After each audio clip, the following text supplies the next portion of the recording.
Ayon sa NBC News, nag-aalala ang Amerika na maaring sinusubukan ng Israel na makakuha ng sensitibong impormasyon tungkol sa mga plano ng Amerika sa giyera at sa negosasyon sa Iran.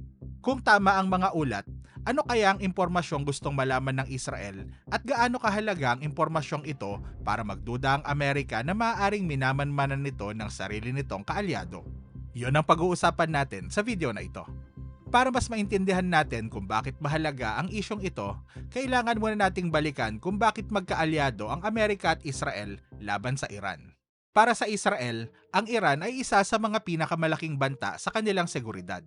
Simula nang maging Islamic Republic ang Iran noong 1979, naging matindi na ang banggaan ng dalawang bansa. Pero sa loob ng maraming taon, hindi ito nakikita sa direktang labanan ng Israel at Iran, kundi mas madalas nakikita ito sa pamamagitan ng mga tinatawag na proxy o mga grupong sinusuportahan ng Iran sa paligid ng Israel.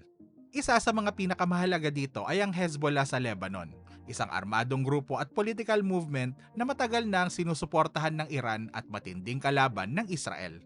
Para naman sa Amerika, matagal na ang problema ang Iran sa Middle East.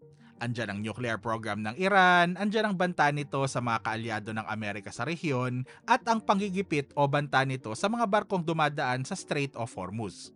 Kaya naman sa unang tingin, madaling intindihin kung bakit magkakampi ang Amerika at Israel laban sa Iran.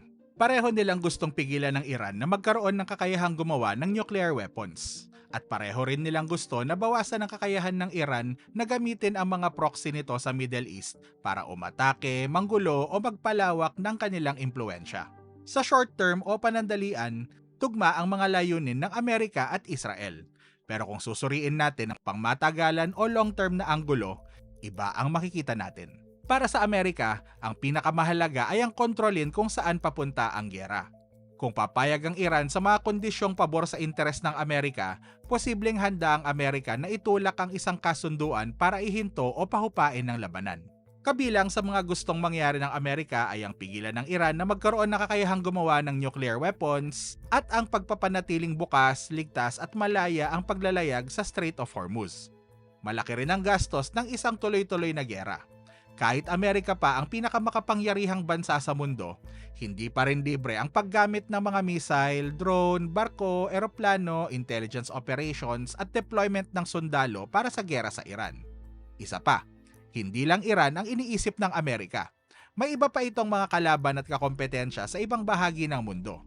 Habang mas tumatagal ang focus ng Amerika sa Middle East, mas nababawasan ang atensyon at resources na maaari nitong gamitin sa ibang parte ng mundo.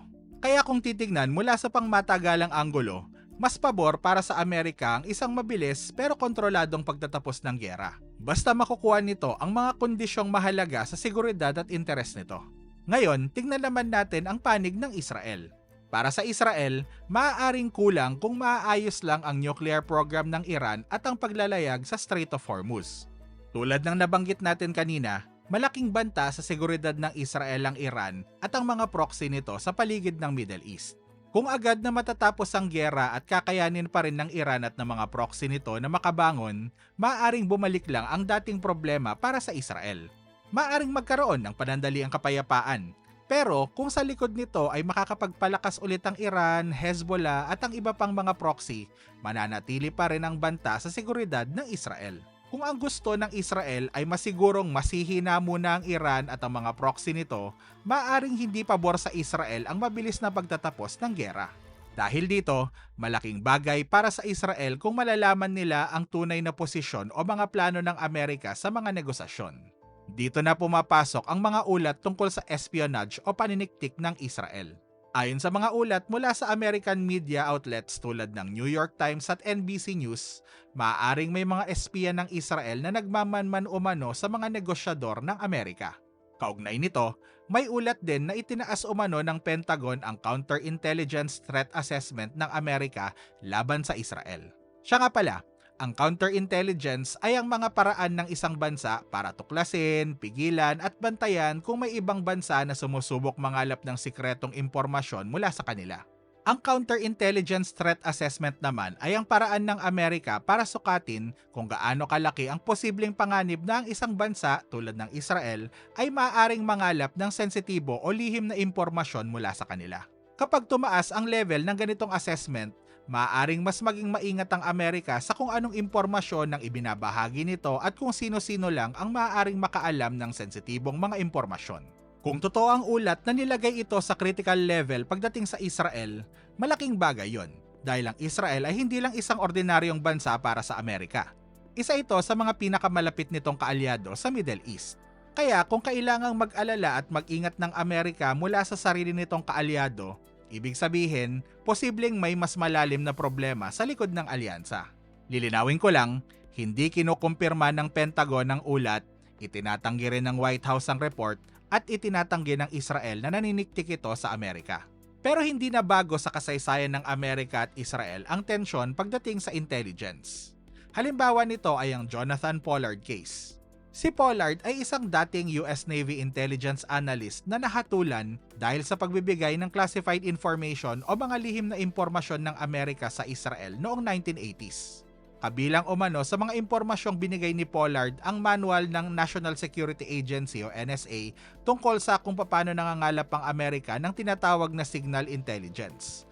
Pati na raw ang pangalan ng libo-libong mga taong nakikipagtulungan sa intelligence agency ng Amerika. Kaya kahit lumang kaso na ito, malinaw kung bakit sensitibo pa rin sa Amerika ang usapin ng Israeli intelligence. Kapag ang pinag-uusapan ay lihim na impormasyon, hindi ito tinatrato na parang simpleng chismis dahil maaari itong makaapekto sa tiwala, seguridad at mismong takbo ng diplomasya. Kaya kung totoo man ang mga bagong ulat, mas madaling maintindihan kung bakit sineseryoso ng Amerika ang issue na ito. Pero may mas malaking problema sa likod nito. Kapag nalaman ng Israel kung ano ang tunay na stratehiya o plano ng Amerika sa mga negosasyon, mas madali nitong mahuhulaan kung saan papunta ang usapan. Kung sa tingin ng Israel ay masyadong maaga ang posibleng pagtatapos ng labanan o masyadong maluwag ang mga kondisyon para sa Iran, maaari itong kumilos ng mas maaga para subukang baguhin ang takbo ng mga pangyayari. Dito din pumapasok ang mga mas sensitibong posibilidad. Kung magpapatuloy ang mga pag-atake ng Israel sa Iran o sa Lebanon habang may negosasyon, maaaring mas mahirapan ng Amerika na itulak ang kasunduan. Hindi natin pwedeng sabihin na layunin ng Israel na sirain ang mga negosasyon. Pero malinaw na kapag may bagong pag-atake na nagaganap habang may nangyayaring negosasyon sa pagitan ng Amerika at Iran, tumataas ang tensyon, lumalakas ang pressure sa Amerika at nagiging mas komplikado ang paghahanap ng mapagkakasunduan sa pagitan ng dalawang panig. Hindi lang ito tungkol sa pagiging osisero ng Israel o sa mga plano ng Amerika, tungkol ito sa kakayahan ng Israel na maunahan ang kasunduan bago pa ito tuluyang mabuo kung iniisip nito na hindi pabor sa kanila ang nangyayari.